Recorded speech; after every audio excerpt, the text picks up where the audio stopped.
Saya mau perkenalkan dulu ya Bapak Ibu. Di sini yang kenal saya baru Pak David sama Ibu. Ya, saya dari Semarang, dari Gereja GKI Higher Than Ever. Saya Yosua. Mestinya tadi ada 4 orang yang mau ikut, tapi karena yang 2 ada tugas di gereja Pak, mendadak harus jadi choir. Jadi ya sudahlah, tinggal saya bersama dengan teman saya Pak Gunawan, seorang pengusaha. Saya kenal dengan Pak David mungkin sudah beberapa tahun ya Pak. Kami ini ada perkumpulan hamba-hamba Tuhan. Di Jawa Tengah ini ada kurang lebih 25 grup, ada 35 kota. Saya jadi setiap 2 minggu sekali Pak keliling Pak, visitasi. Ini tahun ini kita merambah ke Cirebon, ke Cilacap, kemudian Jawa Timur, Surabaya. Jadi ya rodo ngatur waktunya. Tadi saya di mobil sharing sedikit dengan Pak Gunawan, dan beliau ada banyak hal yang juga mau diceritakan ke saya maupun jemaat ya Pak. Ini saya tembak Pak Gun, mungkin bisa maju Pak, mau cerita apa Pak? Beliau ini seorang pengusaha, jadi Bapak Ibu nanti bisa belajar kepada beliau. Shalom Bapak Ibu, saudara Pak Pendeta. Perkenalkan, nama saya Gunawan. Saya juga sama dari gereja HTE di Semarang. Anak saya 3, yang 2 pemain keyboard kayak belakang itu di gereja. Yang nomor 1 itu, yang nomor 2 sama 3 cewek cowok. Yang nomor 1 cowok itu pelayanannya kalau di gereja itu, kalau pas gereja ada acara itu dia ngatur-ngatur sebagai IO-nya, event organizer. Jadi yang ngatur acara-acara pelayanannya seperti itu. Istri saya sendiri juga pelayanan sebagai singer kayak mbak-mbak tadi di depan. Nah, saya sendiri itu sebenarnya tidak pelayanan Pak lama, dan saya cuman bantu Pak Dar, beliau sebagai ketua BWK kami di gereja. Saya hanya pelayan biasa yang membantu beliau, dan juga saya jemaat biasa. Di gereja pun saya nggak ada pelayanan, hanya istri dan anak-anak saya. Itu mungkin perkenalan singkat. Saya ini sekarang lagi punya usaha atau bisnis membuat kue kering yang bentuknya seperti huruf S itu ya. Ada yang ngomong itu lerut, ada yang ngomong roti es, roti semprit itu ya. Itu saya udah usaha ini udah 16 tahun. Namun sebelumnya saya mau bersaksi, mau bercerita tentang kebaikan Tuhan dalam hidup saya. Jadi dulu sebelum saya usaha itu, saya itu bekerja di perusahaan otomotif di Semarang, di Bandung, di wilayah Slawi, Tegal sana. Saya muter-muter, saya kerja di perusahaan. Waktu itu saya itu kerja dalam kondisi yang nyaman, yang bagus lah. Pekerjaan saya bagus, fasilitas bagus, pendapatan bagus. Mungkin karena saya terlalu nyaman. Saya ini orangnya sombong gitu ya, keras kepala, keras hati, tegar tengkuk kayak bangsa Israel ya. Sombong banget. Mungkin Tuhan itu lebih sayang jiwa kita ya daripada daripada melihat hal-hal yang lain.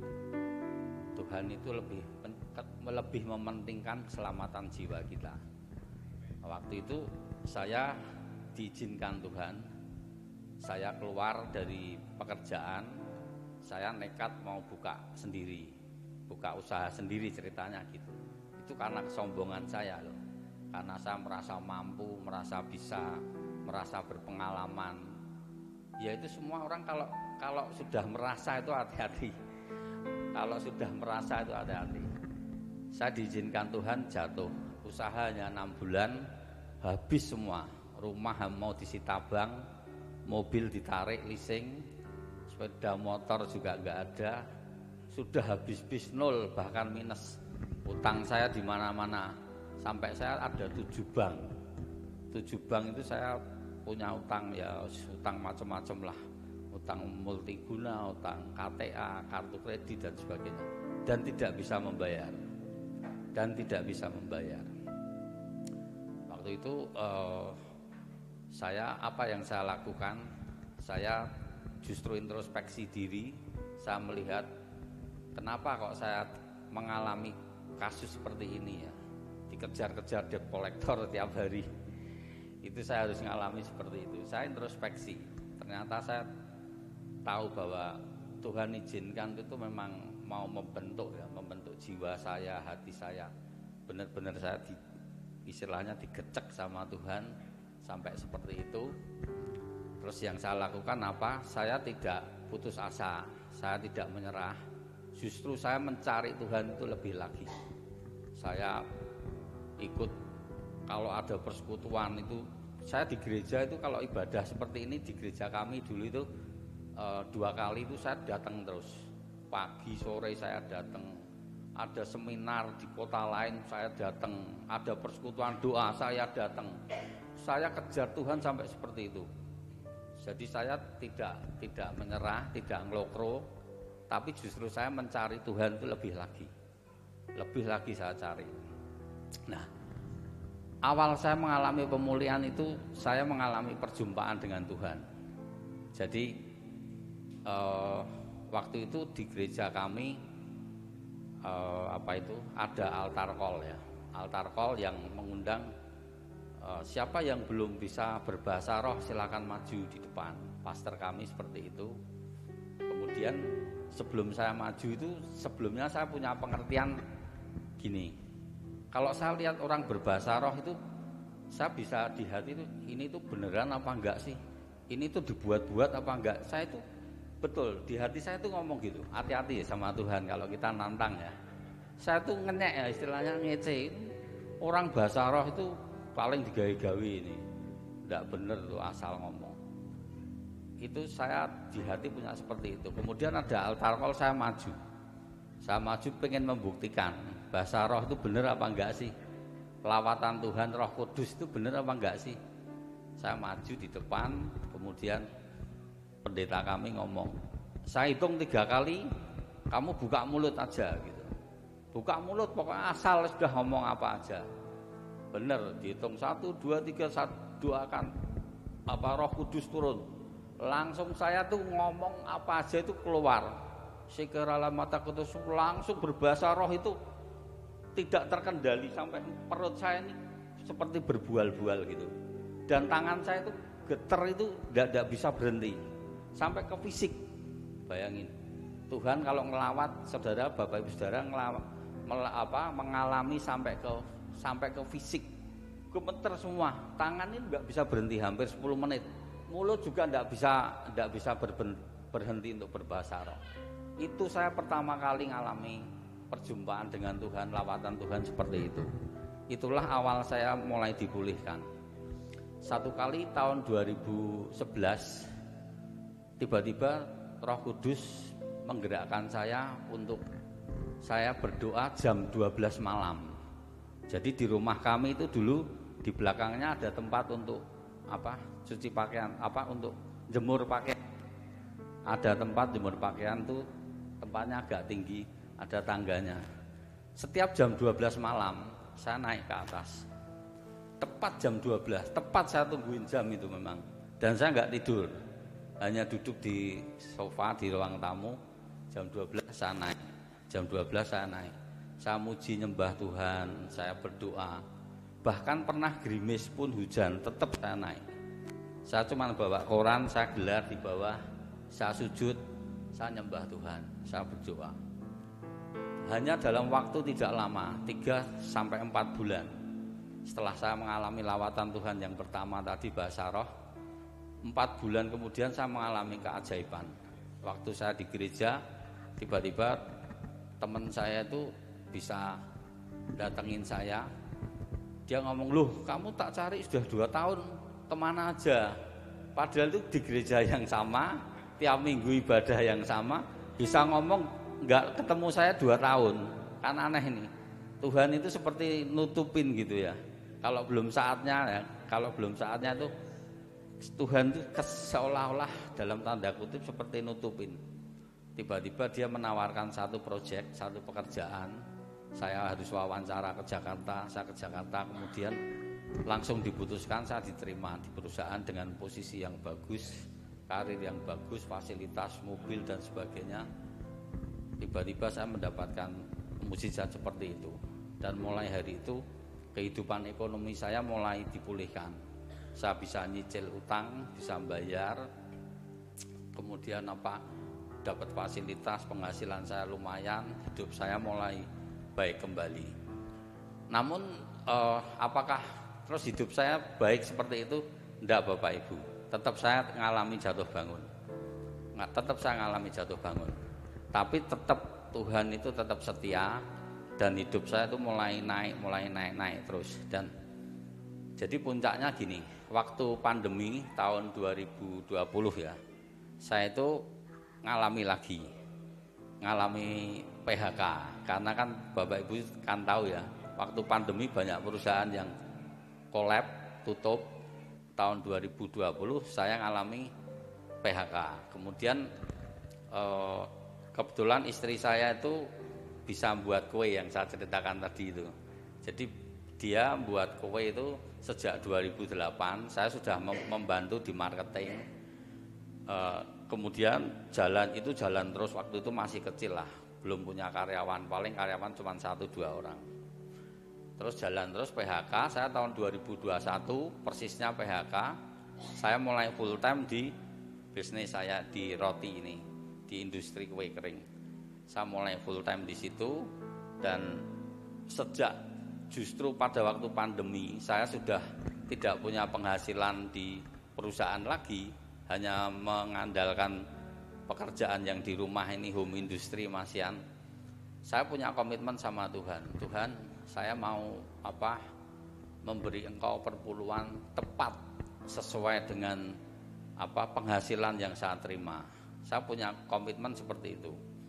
Saya mulai, kebetulan saya bisa sedikit pembukuan, saya mulai bukukan usaha saya, bisnis saya ini dari tahun 2021, dan saya mulai hitung secara tepat ya. Kemudian saya mulai memberikan perpuluhan, memberikan persembahan. Selain itu saya juga banyak menabur juga. Saya menabur di panti asuhan lah. Ada orang yang membutuhkan, saya menabur. Perpuluhan saya berikan terus. Sejak saya memberikan itu usaha saya itu semakin diberkati Tuhan. Saya tidak pernah mengalami kekurangan. Padahal pada waktu itu masa pandemi loh. Justru pekerjaan saya, bisnis saya itu naik terus. Memang benar ya, kalau kita memberi perpuluhan itu tingkap-tingkap langit itu dibuka. Tuhan itu tidak pernah berhutang.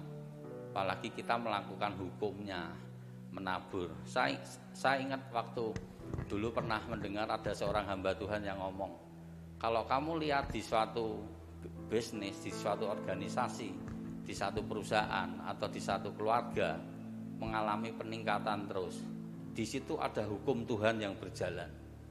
Ternyata hukumnya apa? Ya tadi, tabur tuai, persembahan persepuluhan, tabur tuai. Kalau kita melakukan hukumnya, itu sebenarnya hukum ini itu berlaku universal, tidak hanya orang Kristen aja, tapi siapapun yang melakukan hukum Tuhan itu akan mengalami. Itu kebaikan Tuhannya seperti itu. Nah, saya lakukan itu selama 2-3 tahun.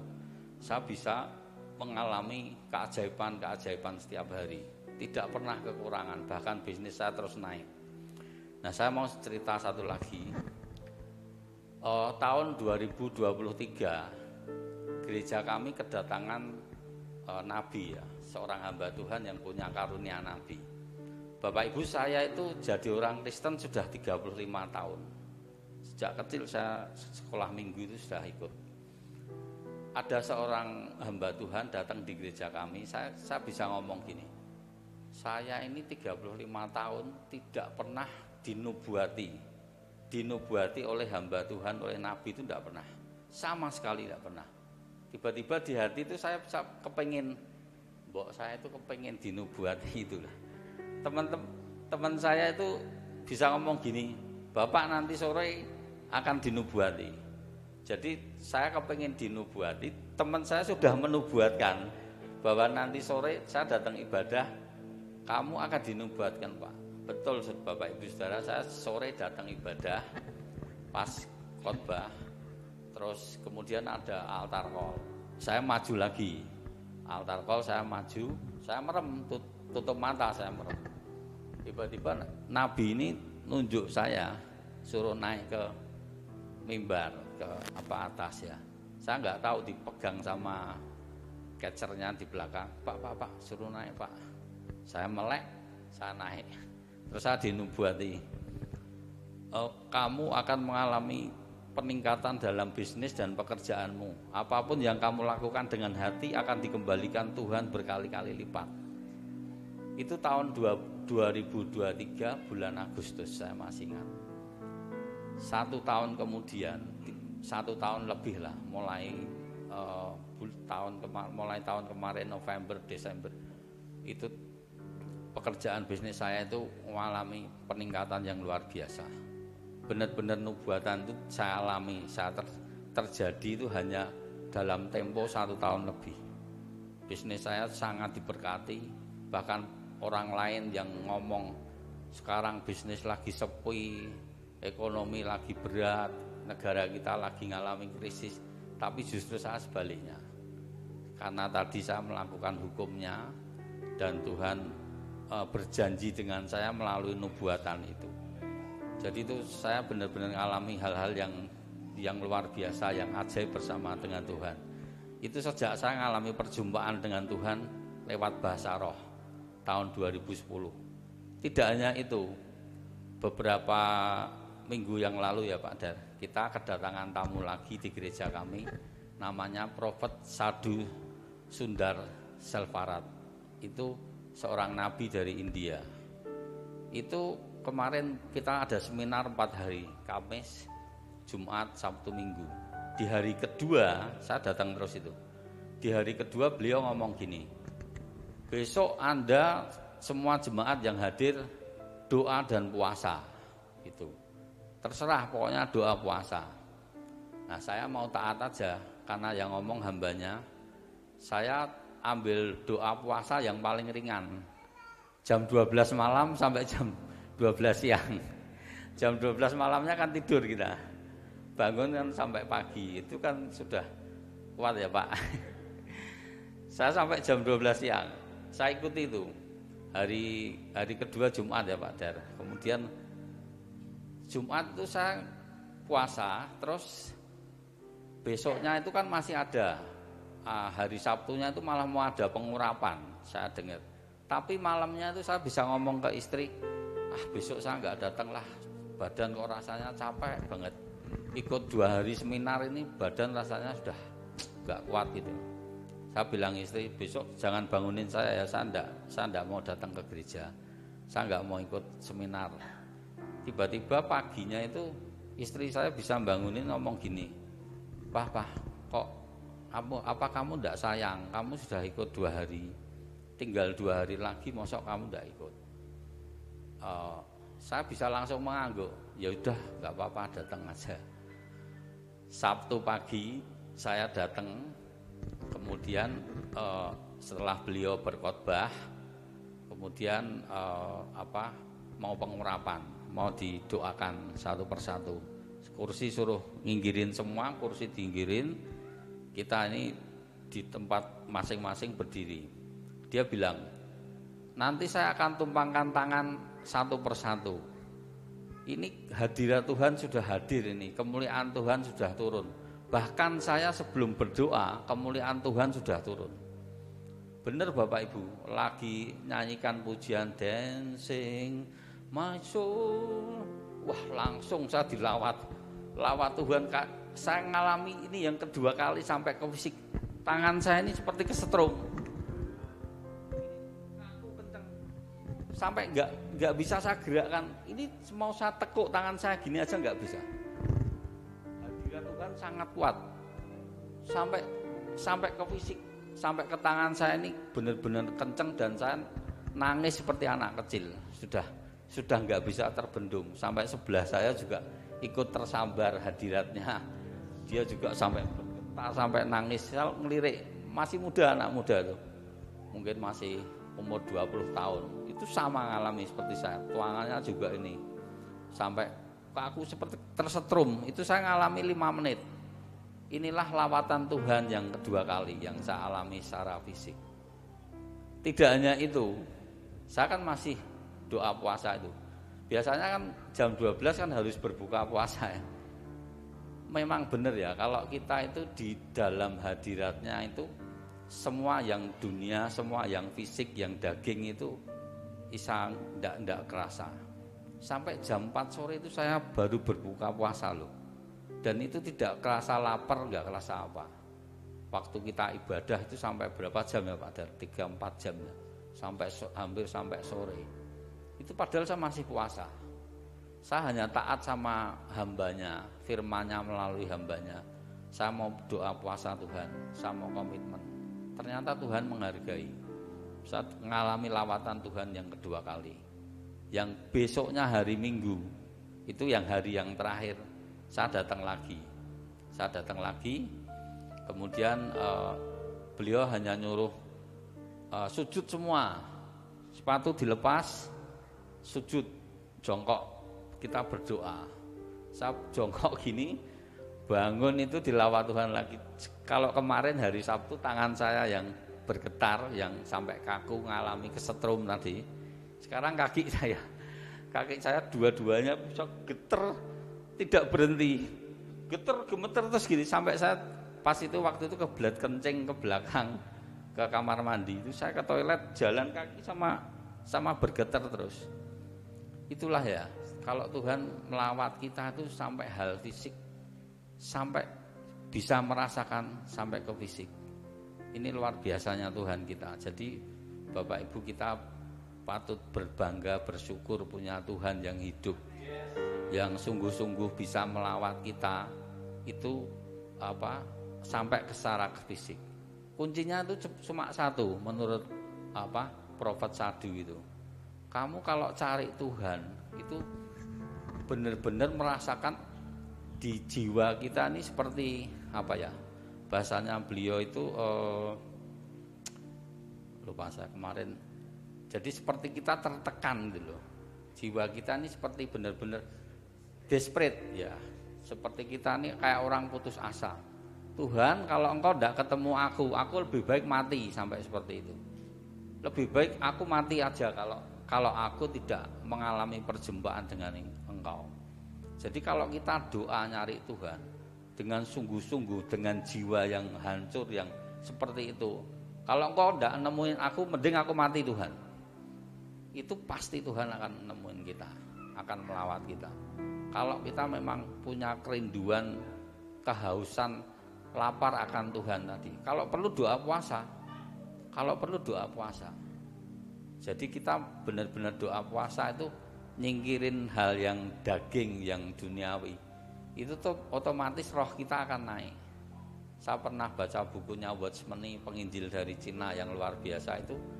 Dia juga ngomong seperti itu, ngajarin bahwa kita mesti menghancurkan kedagingan kita. Kalau daging kita hancur, roh kita akan naik. Nah itu roh Tuhan akan gampang nyamber kita, akan gampang mengalami lawatan Tuhan. Pasti kita semua akan pengen ngalami lawatan kayak saya tadi ya, sampai ngerasakan secara fisik. Dan saya yakin hidup kita akan diubah Tuhan. Kalau kita ngalami, saudara bapak, kita semua hidup di dunia itu nggak ada yang nggak ngalami masalah. Kita semua ngalami masalah, sampai detik ini pun saya ngalami masalah. Tapi ketika kita dilawat dengan Tuhan, kita ngalami perjumpaan, itu hidup kita akan dirubah. Dan sekarang terakhir ini saya ngalami benar-benar berkatnya yang luar biasa. Orang lain bilang pada sepi, omset saya bisa naik 2 kali lipat. Nubuatan-nubuatan yang sudah dijanjikan Tuhan benar terjadi di hidup saya. Yang penting kita komitmen untuk sama Tuhan, punya kedisiplinan, komitmen untuk nyembah, muji Tuhan, berdoa dan berpuasa. Pokoknya kita mesti bayar harga. Tidak bisa kalau kita pengen ngalami lawatan Tuhan, kita nyantai-nyantai aja, doa ya semaunya, baca Alkitab semaunya. Saya baca Alkitab itu sudah 4 kali atau 5 kali ini habis, dari kitab Kejadian sampai Wahyu. Itu saya usahakan, memang kadang bolong, kadang secara manusia kita pas capek gitu bolong, tidak apa-apa, itu masih manusiawi. Tapi kita punya terus kerinduan untuk apa? Baca firman, untuk berdoa, untuk cari Tuhan lebih lagi. Amin Bapak Ibu. Saya kira kesaksian saya itu, mohon maaf waktunya. Saudara diberkati? Ya. Siapa yang pengen ngalami mujizat seperti Pak Gun tadi? Bisa angkat tangan. Wah, puji Tuhan, semuanya pengen ngalami mujizat. Saya tak ikut angkat tangan juga. Kami ini memang bukan di gereja ya Bapak Ibu. Tadi Pak Gun bilang saya ketua BWK, betul. Tapi saya ini sebenarnya jemaat biasa seperti Bapak Ibu. Saya ini kalau di gereja itu tugas saya di depan itu, kayak tadi Bapak Ibu yang di depan itu ya. Saya itu sebagai aser, jadi penyambut tamu kalau di gereja biasa ibadah. Tapi kalau secara organisasi memang saya dimintain tolong untuk menghandle BWK. Bapak Ibu, semua karena anugerah Tuhan. Kami ini rata-rata memang para pengusaha yang memang disuruh untuk memberkati para hamba Tuhan. Tadi Pak Gun ngajari banyak hal, saya dengarkan, saya nikmati. Ada hal yang saya tertarik. Ada banyak cerita rohani yang bisa kita kejar. Itu kita secara pribadi bisa kejar dengan Tuhan. Kita baca Alkitab, berdoa, puasa dan lain sebagainya. Tapi ada perkara jasmani yang memang harus kita juga lakukan. Beliau tadi bilang dia banyak hutang ya Pak, karena pengen dan cepat sugih ya Pak itu ya. Sudah punya pekerjaan baik, kemudian pengen dan cepat sugih, terus beliau itu usaha sendiri, ternyata jatuh, bangkrut dan banyak hutang. Kemudian sampai diketemukan dengan seorang teman ya Pak, yang sudah 2 tahun tidak ketemu. Ya memang aneh ya. Di gereja yang sama, beliau berangkat pagi, sore, tapi tidak pernah ketemu. Itu sebuah keanehan. Tapi memang itu teman baik ya Pak. Ya, teman baik kok iso gitu ya. Itu yang saya tadi sempat duduk renungkan. Kok iso gitu ya. Yuk kita belajar aja lah. Yuk kita belajar dari Alkitab. Kita buka dalam Kejadian 2 ayat 18.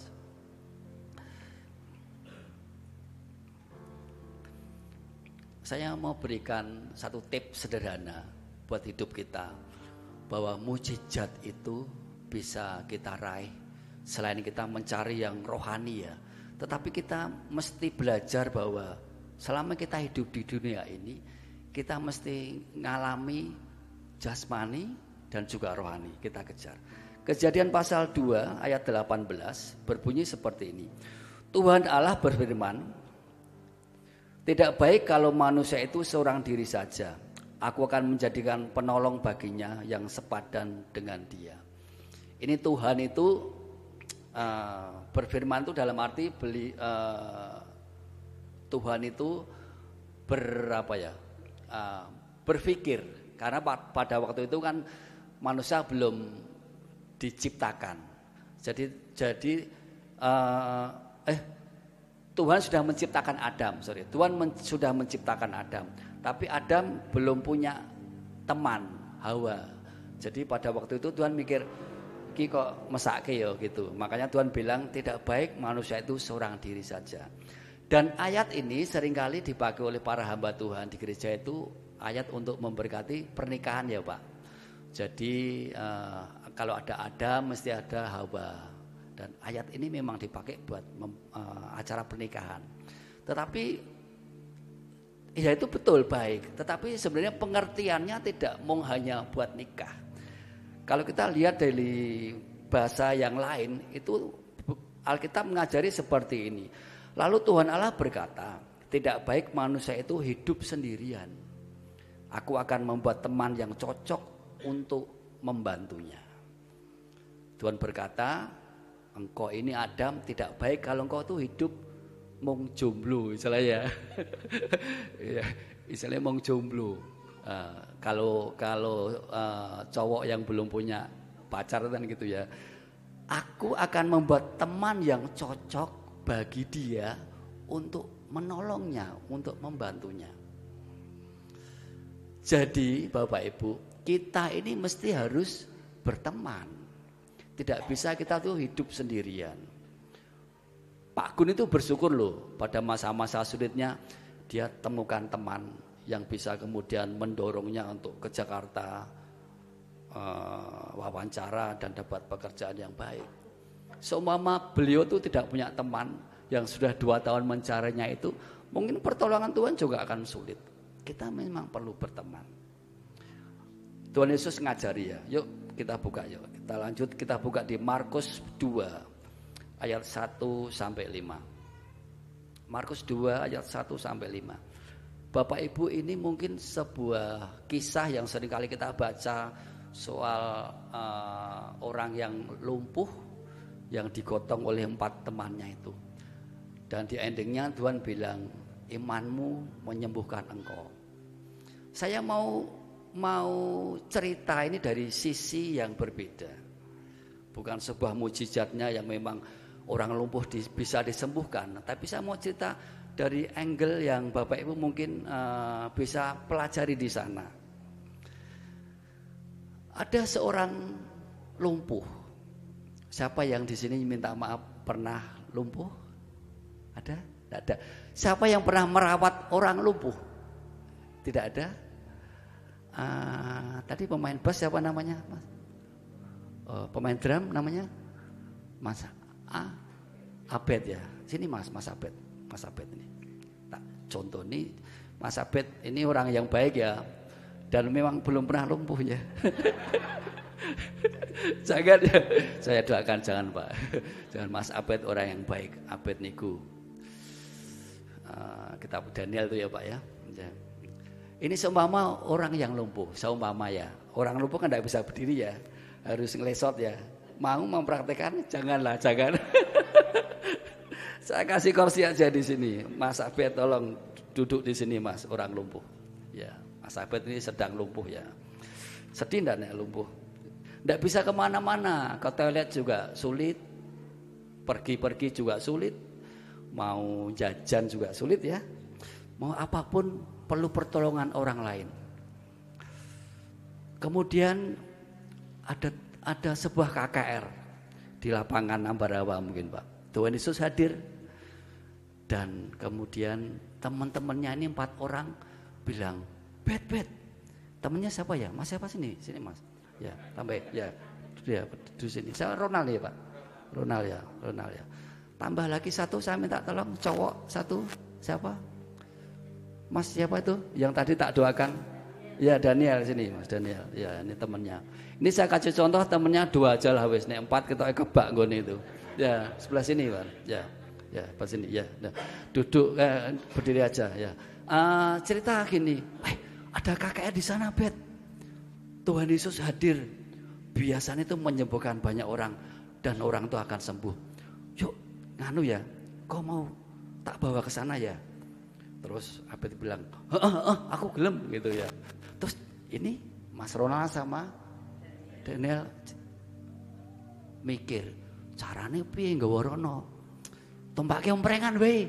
Loh, lah tapi piye? Wis awak dhewe buat tandu. Gitu toh? Buat tandu, digotonglah ke sana. Ini sepertinya ini tandu ya. Coba Mas digotong Mas bawah ini, bawah. Angkat, ini bawah. Diangkat aja, kuat ora? Coba. Abote ra karuan. Wis ora kuat. Waduh, abote ora karuan wis ora kuat. Abotmu piro Mas? 80. 80 sesuk diet ya Mas. Wah, luar biasa. Jadi akhirnya dengan susah payah 4 orang temannya ini membawa yang lumpuh ini pergi ke KKR-nya Tuhan Yesus. Sampai di tempat KKR-nya, kebuak lapangannya full dan mereka tidak bisa masuk ke dalam ruangan. Sampai akhirnya 4 ini berinisiatif, piye carane masuk yo? Kita lagi wis piye caranya masuk? Akhirnya lihat, kita lewat genteng aja. Saya enggak ngerti rumah Israel itu kayak apa ya Pak zaman dulu ya Pak. Tapi itu lewat atas loh. Akhirnya itu piye caranya ya 4 orang itu bawa dinaikkan ke genteng. Gentengnya dibolong. Piye caranya yang bolong ya? Coba ini nek diangkat ke atas tidak bisa ya Mas? Tidak bisa ya? Tetap tidak bisa ya? Berat ya? Ya bisa lah. Terima kasih karena berat. Saya kasihan ini. Kembali aja wes Mas. Kembali aja Mas. Mas Abad ya. Terima kasih. Tepuk tangan buat mereka. Saya mau cerita. Mereka akhirnya 4 orang ini membawa yang lumpuh ini naik ke genteng. Pada waktu Tuhan Yesus lagi ngajar di Kapernaum. Mungkin saya bayangkan ya, mungkin saya bayangkan. Pada waktu Tuhan Yesus ngajar, akulah roti hidup, mungkin gitu ya. Terus ada suara di atas, duk, duk, duk, duk. Mungkin asbes gampang ya Pak, jugili gitu Bapak ya. Tapi mungkin zaman dulu rumahnya kan tidak pakai asbes ya. Saya tidak ngerti. Semoga jerami ya Pak. Tapi kemungkinan juga ya Pak. Soalnya kan bisa dilubangi dan mereka menurunkan. Yang lumpuh itu diturunkan ke bawah. Saya mikir, piye caranya yo? Mereka 4 orang ini punya inisiatif, mungkin pakai tali atau apapun, nurunkan temannya ini turun ke bawah. Dan pada waktu itu Tuhan Yesus bilang, imanmu menyembuhkan engkau, bukan iman orang lumpuh loh. Tuhan Yesus pada waktu melihat keempat orang itu yang menurunkan orang yang lumpuh itu bilang, imanmu menyembuhkannya. Jadi yang punya iman itu siapa? Orang lumpuh atau 4 orang? 4 orang itu. Gara-gara iman 4 orang itu, Mas Abed sembuh. Dia mendapatkan mujizat yang luar biasa. Mujizatnya apa Bapak Ibu? Menurut saya tidak sembuh. Mujizatnya adalah dia punya 4 orang teman yang luar biasa, yang support hidupnya. Kita ini mesti berteman Bapak Ibu. Tidak bisa hidup sendiri. Kalau semua orang engkau musuhi, pertolongannya itu tidak bisa hadir dalam hidupmu. Dan rata-rata sebagian besar Bapak Ibu, Tuhan itu memberikan mujizat dalam hidup kita tuh lewat apa? Manusia. Bukan lewat plok dari atas. Tuhan, aku mau bayar SPP anakku. Tidak punya uang Tuhan. Tuhan kemudian berkati. Ya, aku berkati. Plok di depan kita sak kepok. Pernah terjadi? Tidak pernah. Lewat orang lain kita ini mendapat mujizat. Lewat orang lain kita mendapat pertolongan. Jadi kita memang mesti berteman, memiliki seorang teman sahabat yang support hidup kita. Kalau seumpama ya 4 orang temannya tadi ya, itu jengkel dengan yang lumpuh. Karena yang lumpuh gini, setiap kali dirawat, ditolong, jengkel ke. Mau kowe meh ngombe apa? Tak jepuke. Ora sah. Aku iso dhewe. Watose. Itu. Kemudian yang lumpuh di lapar. Aku mbak tukokne capjeno lho. Diketak-ketak itu yang 4 orang. Seperti itu. Itu mungkin 4 temannya jengkel dan tidak akan membawa menuju ke kakaknya Tuhan Yesus. Tapi karena pertemanan yang baik, persahabatan yang baik, 4 temannya ini jadi sayang kepada dia dan bisa membawa dengan penuh sukacita. Bahkan temannya ini yang 4 bekerja keras untuk bisa menurunkan yang lumpuh ini di hadapan Tuhan. Kita ini mesti berteman Bapak Ibu, tidak bisa. Dulu ya saya cerita apa adanya ya Pak. Gereja tempat Pak David ini bagus dibanding dengan gereja kami. Ini lantainya aja bagus. Pak David kan beberapa kali ke gereja kami ya Pak. Ya. Gereja kami ini masih plesteran karena memang gudang, bentuknya gudang gitu. Ya seperti Ya seperti gudang memang kan, bagus. Harganya memang dulu memang lumayan Pak. Dulu itu satu los itu ya ukuran 30 kali 60, jadi 30 kali 60 kelihatannya. Itu kita kan beli 3. Itu dulu zaman dulu ya harganya 18 tuh Pak. Satu los itu 18 miliar. Satu. 8 yang Pak, maaf Pak, enggak ada lasnya Pak, 8 Pak, 8 miliar tuh. Itu ajaib. Jadi pada waktu kami tidak punya tempat, gembala kami Pak Petor didatangi oleh seorang pengusaha fake gitu. Dia kan lagi sudah sepuh gitu. Fake, wes jare butuh gereja. Oh ya wes kono nggon aku dipakai. Itu tidak suruh bayar DP, suruh make dulu, suruh ngerombak silakan. Engkau yang ada berkat baru dibayar.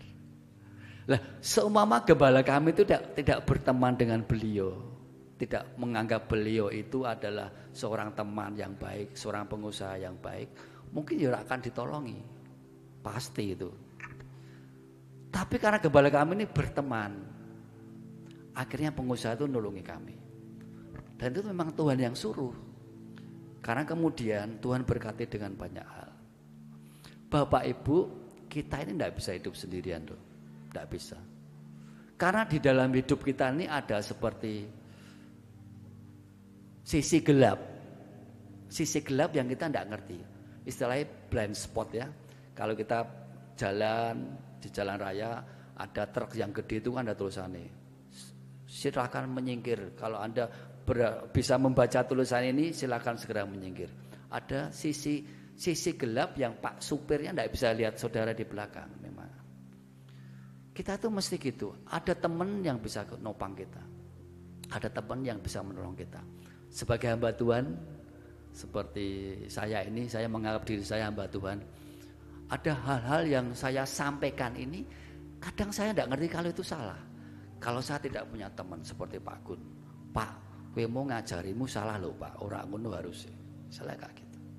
Ada sisi-sisi yang memang kita tuh tidak ngerti. Dan itu kita mesti ada penolong yang lain. Tuhan katakan tidak baik engkau ini seorang diri. Aku akan mengirimkan kepadamu seorang penolong untuk menolong hidupmu. Dalam sisi rohani ada Tuhan Roh Kudus. Tapi kan kita tidak bisa terus berdiam diri seorang diri, berdoa terus tanpa kita bergaul. Karena yang menolong hidup kita itu memang Tuhan, tapi lewat manusia, tidak lewat, bukan manusia. Bapak Ibu, dulu ya, saya ini cerita hidup saya sedikit ya. Saya ini dari keluarga yang cukup tidak mampu banget. Bapak saya seorang satpam, ibu saya RT, ibu rumah tangga, minim banget. Saya berlima saudara, saya yang paling tengah. Untuk sekolah tuh saya berat banget. Sampai-sampai saya tidak bisa sekolah tinggi, sekolah standar saja. Karena ijazahnya tidak baik, tidak tinggi, saya kerja juga biasa saja. Di pabrik, diproduksi, bawain material pakai songkro seperti itu, masuk ke material. Tapi saya sejak muda itu saya memang suka main musik ya. Saya suka gitaran, main keyboard, harmonika, suling dan sebagainya saya suka. Dan saya paling suka sampai hari ini main drum. Suka. Bukan main drum ya, mendengarkan drum saya suka. Karena saya tidak bisa main drum, Pak. Tapi anak saya yang cewek itu dia pemain drum. Jadi saya punya anak 3. Kita juga punya anak 3 ya, Pak. Ya, saya dengan Pak Gun sama. Anak saya yang pertama pemain keyboard gereja, itu. Kakak kelasnya si Alan. Anak saya kedua cewek itu pemain drum gereja. Dan anak ketiga saya ini suka nyanyi. Mungkin turun sama maminya. Saya suka main musik, turun ke 2 anak saya. Anak saya yang ketiga mungkin turun ke maminya, suka nyanyi gitu. Nah, saya kalau siang itu istirahat di pabrik itu saya suka gitaran gitu. Suatu saat kepala divisinya lewat lihat, Loh, Darsono, wis iso gitar tau gitu. Ya Pak. Sesuk ki melu persekutuan. Pada waktu itu saya belum jadi orang Kristen. Saya masuk setiap pagi ikut persekutuan itu orang-orang Kristen gitari. Nek pemain musik itu kan enggak ngerti lagunya tapi bisa ya akordnya ya gitu gitari. Sampai saya kenal orang-orang persekutuan itu. Manajernya saya kenal. Sampai direkturnya yang punya pabrik saya kenal. Enggak tahu itu saya iso enjoy saja itu. Dan dari situ pekerjaan saya diubah dari kemudian tenaga biasa saya jadi masuk ke kantor. Sampai endingnya kurang lebih 6 tahun saya bantu di Personalia. Dengan tanpa ijazah yang tinggi. Bahkan direkturnya itu pernah nyekolahkan saya. Untuk saya bisa ambil kursus, beberapa kursus. Demi saya supaya bisa pintar gitu. Saya bergaul dengan mereka. Walaupun saya sebenarnya rodok malu. Saya orang yang sangat minim, tapi saya mencoba bergaul dengan mereka. Dan itu menolong hidup saya. Suatu saat sampai pada tahun 1996 ya. Saya dibaptis, kenal Tuhan di gereja Betani. Dan saya diberikan nama baptis Yosua. Artinya apa? Orang yang membawa keselamatan. Nama kecil saya Sudarsono. Artinya orang yang baik. Jadi saya orang yang baik yang selalu membawa keselamatan. Wah, amin. Luar biasa, nama saya besar banget artinya. Tapi badan saya tetap kecil Bapak Ibu. Kita mesti bergaul. Karena pergaulan itu menentukan hidup kita, pertolongan Tuhan. Coba kita lihat ya, satu anak muda, seorang gembala, seorang tukang angon yang tidak punya pengalaman apapun dalam peperangan. Tetapi karena dia bergaul dengan baik, dia mendapatkan sesuatu yang luar biasa. 1 Samuel 18 ayat 1 sampai 5. Saya akan bacakan buat saudara.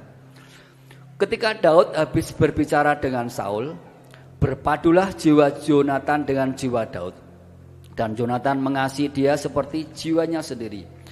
Pada hari itu Saul membawa dia dan tidak membiarkannya pulang ke rumah ayahnya. Jonathan mengikat perjanjian dengan Daud karena ia mengasihi dia seperti dirinya sendiri. Jonathan menanggalkan jubah yang dipakainya dan memberikannya kepada Daud.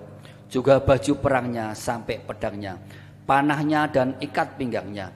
Daud maju berperang dan selalu berhasil kemana juga Saul menyuruhnya. Sehingga Saul mengangkat dia mengepalai para prajurit. Hal ini dipandang baik oleh seluruh rakyat dan juga oleh pegawai-pegawai Saul. Cerita ini itu setelah Daud mengalahkan Goliat. Bapak Ibu masih ingat Daud mengalahkan Goliat itu pada saat kita sekolah minggu itu pakai apa alatnya? Pelintengan ya, batu mbek pelintengan. Nek pelintengan Jawa itu kan ini bentuknya ya. Dulu saya suka gitu, melintang gitu. Ya, ketapel itu. Dulu saya zaman kecil suka gitu. Buat apa? Pelem tonggone. Guyune paling banter nih berarti. itu seperti itu.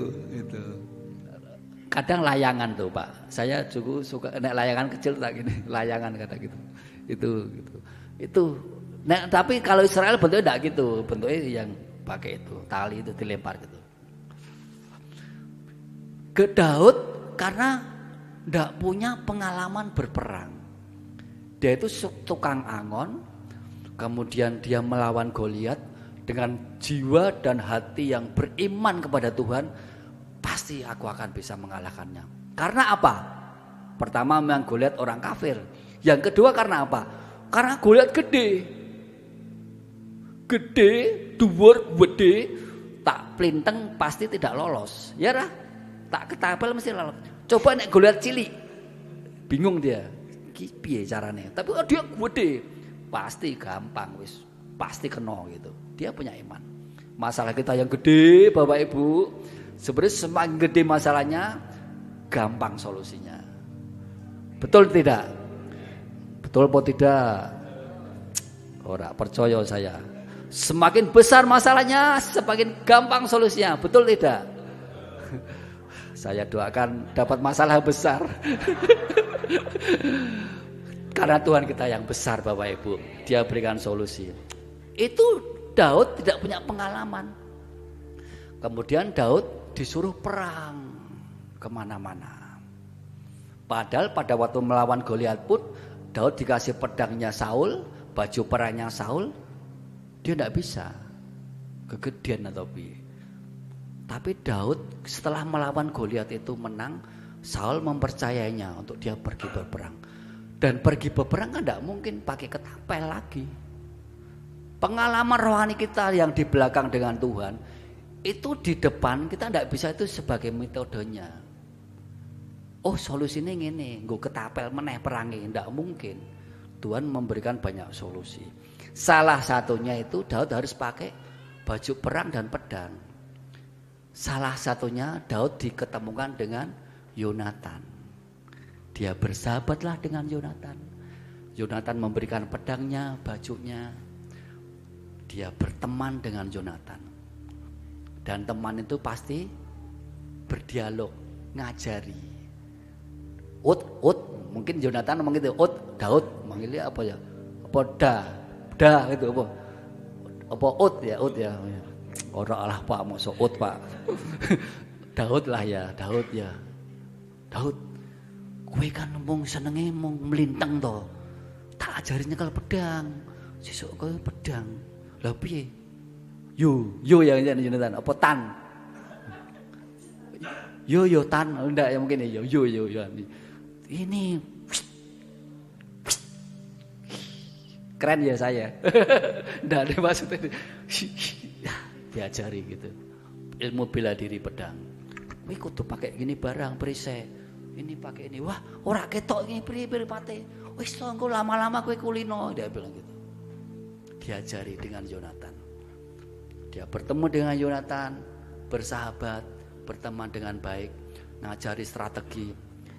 Dengan iman yang besar bahwa Daud ini, aku ini adalah seorang pahlawan. Dia maju berperang kemana-mana dan menang.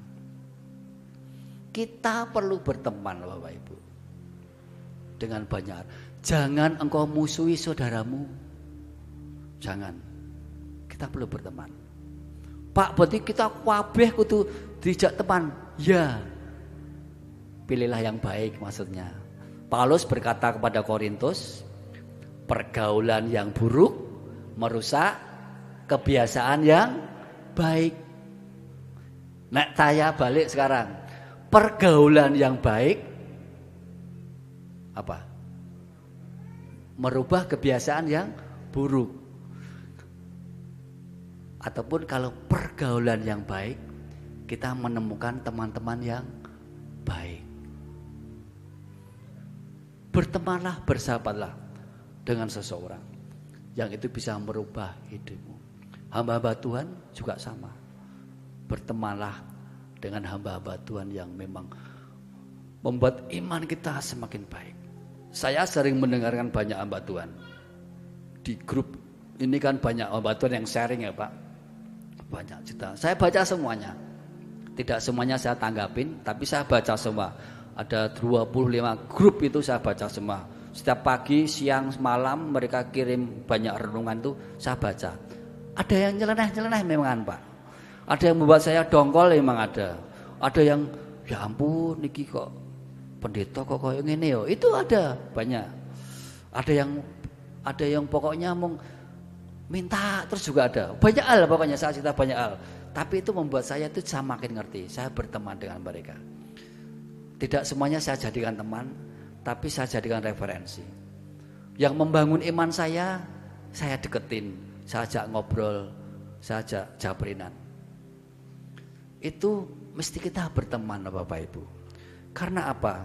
Kalau kita itu tidak berteman, pertolongan Tuhan itu rata-rata sebagian besar mujizatnya turun lewat teman kita. Suatu saat saya tidak punya uang. Pengusaha itu tidak selalu pegang uang. pegang catatan ya Pak, sering ya Pak. Catatannya banyak. Kadang uangnya enggak ada. Mau catatan tok itu. Piutangnya banyak, catatan saya itu. Suatu saat saya enggak pegang uang. Di BCA gitu, saya pernah gitu Pak, ke ATM ambil gitu. Itu belum bulan Lebaran mungkin. Masih mungkin Natal apa gitu loh. Ambil uang. Tak tulis 1 juta gitu. ATM malah minta maaf. Maaf, saldo Anda tidak cukup. Waduh, ini belum Lebaran kepala sudah minta maaf.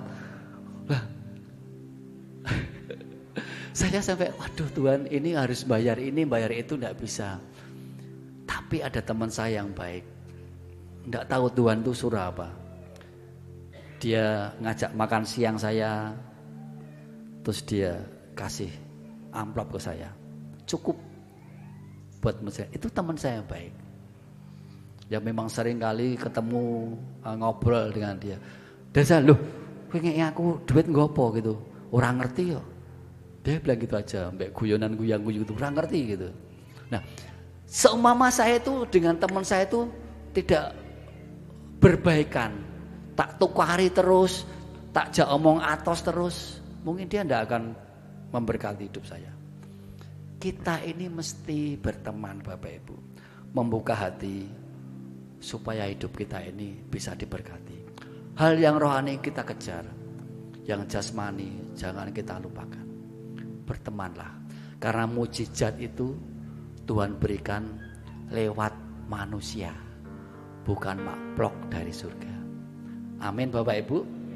Saya berharap sharing saya yang sederhana, kecil ini sebuah tip yang sederhana bisa memberkati hidup kita semua. Sebagai gereja Tuhan, tubuh Kristus, kita bisa saling melengkapi, saling berbagi, saling memberkati lewat hidup kita. Amin Bapak Ibu. Mari kita bangkit berdiri, kita berdoa mengucap syukur.